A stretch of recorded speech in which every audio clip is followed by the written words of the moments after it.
Who are the ancestors of black people living in the North and South Americas and Europe? Well, until now, black people have been lied to about their roots. That's because if they are told about their real roots, they will become superior to their white counterparts. Therefore, it was decided that their ancestors should be changed, so black people would never know their history and the power they hold. Yes, that has become forbidden knowledge that is intentionally kept away from black people. History books exclude them, and religious literature is precisely interpreted to spread narratives that white people deem fit. But who are the ancestors of black people? Well, I am sure you already feel it. Ancient Black Hebrew Israelites are the ancestors of black people.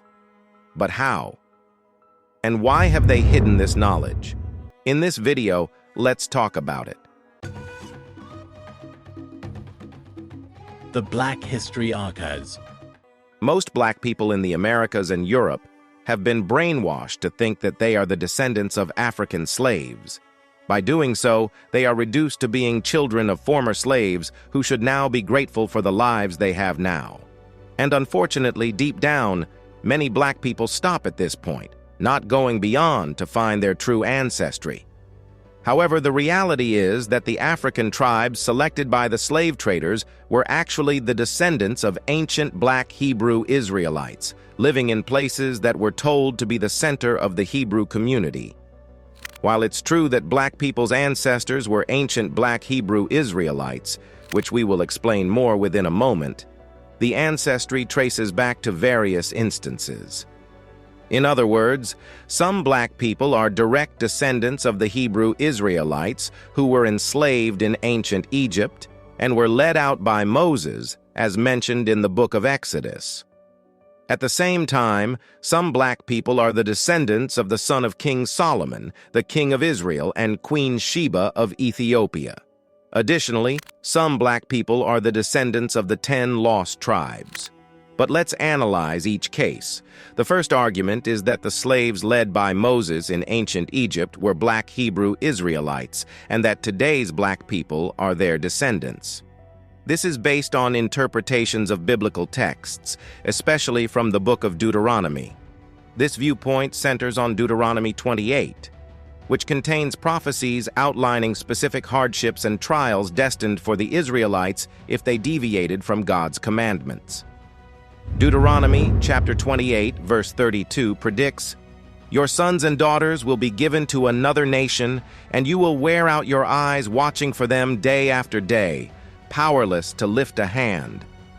This prophecy is understood as foreseeing the forced separation of families and the enslavement of children, mirroring the harsh reality of African slaves torn from their families during the Atlantic slave trade. Deuteronomy chapter 28, verse 33 says, "A people that you do not know will eat what your land and labor produce, and you will have nothing but cruel oppression all your days." This verse is actually a prediction that was proved right after the exploitation and mistreatment of black people who were enslaved.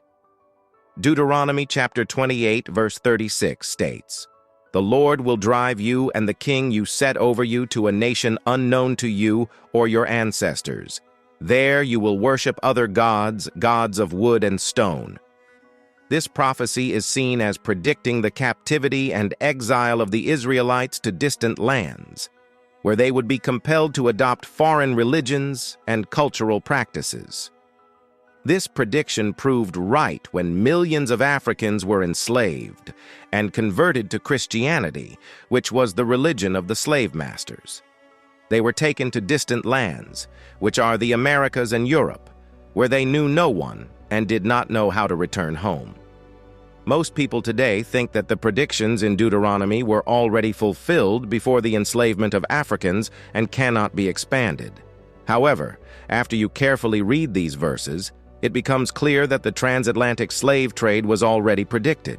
You should know that God is talking to Israelites in Deuteronomy.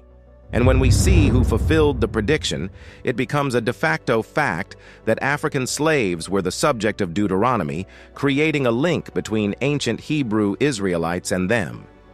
Deuteronomy chapter 28, verse 49 warns, The Lord will bring a nation against you from far away, from the ends of the earth, like an eagle swooping down, a nation whose language you will not understand. If one contemplates, who is the nation far away and from the ends of the earth? Well, it's either the United States or the European colonizers, both of which had a role in the transatlantic slave trade. They fulfilled the prophecy of a foreign nation that would oppress the Israelites with an unfamiliar language and culture. Deuteronomy chapter 28, verse 64 predicts, "Then the Lord will scatter you among all nations, from one end of the earth to the other. There you will worship other gods, gods of wood and stone, which neither you nor your ancestors have known." This prophecy is interpreted as foreseeing the dispersal of the Israelites across the globe, similar to the dispersal of Africans during the Atlantic slave trade, where they were forcibly assimilated into various cultures and religions. Deuteronomy chapter 28, verse 68 ominously states, "The Lord will send you back in ships to Egypt on a journey I said you should never make again.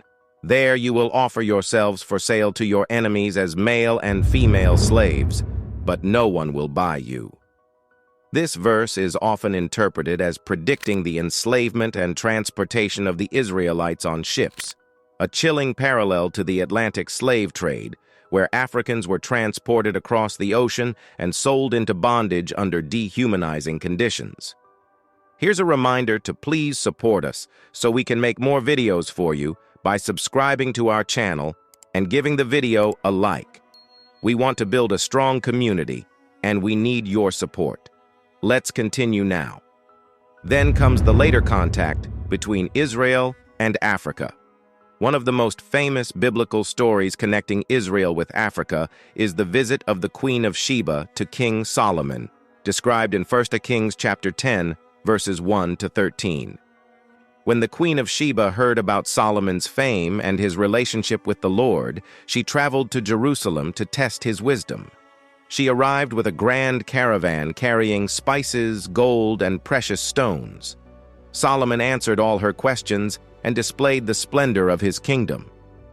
This event suggests a significant and prosperous connection between Solomon's Israelite kingdom and the African region of Sheba, believed to be in modern-day Ethiopia. King Solomon and Queen Sheba had a son who later became the first emperor of Ethiopia. His descendants are actually Black Hebrews because his mother was black and his father was Hebrew. The book of Jeremiah provides another example of Israelite migration into Africa. After the Babylonian invasion and the destruction of Jerusalem, a group of Israelites fled to Egypt, taking the prophet Jeremiah with them. According to Jeremiah chapter 43, verses 5 to 7, Johanan, son of Kareah, and all the army officers led away all the remnants of Judah who had come back to live in Judah from the nations where they had been scattered. They also took the king's daughters, Jeremiah the prophet, and Baruch the son of Neriah. They settled in Egypt as far as Tahpanhes. This migration during the Babylonian conquest highlights the broader pattern of Israelite movements into African territories. The destruction of the Second Temple by the Romans in 70 CE marked another crucial moment, leading to a widespread Jewish diaspora. The Roman conquest of Judea resulted in widespread devastation, with many Jews killed, enslaved, or compelled to flee. In response, large numbers of Jews migrated westward into North Africa, where they established communities in regions such as Cyrenaica, modern-day Libya, Carthage, modern-day Tunisia, and Alexandria in Egypt. Carthage, a prominent city in the Roman province of Africa, became a hub for the Jewish population. Historical records from the early centuries CE confirm the presence of Jewish communities in Carthage, where Jews integrated into local society and significantly contributed to its cultural and economic vibrancy. Similarly, Jewish communities in Cyrenaica played a prominent role in the Kitos War against Roman rule, emphasizing their substantial presence and influence in North Africa. They did intermarry with the local population, resulting in Black Hebrew Israelites. Even Moses himself had married a black woman named Zipporah. The enduring legacy of these migrations is evident in the resilience and adaptation of Jewish communities in North Africa through subsequent historical eras, including Byzantine, Islamic, and Ottoman rule.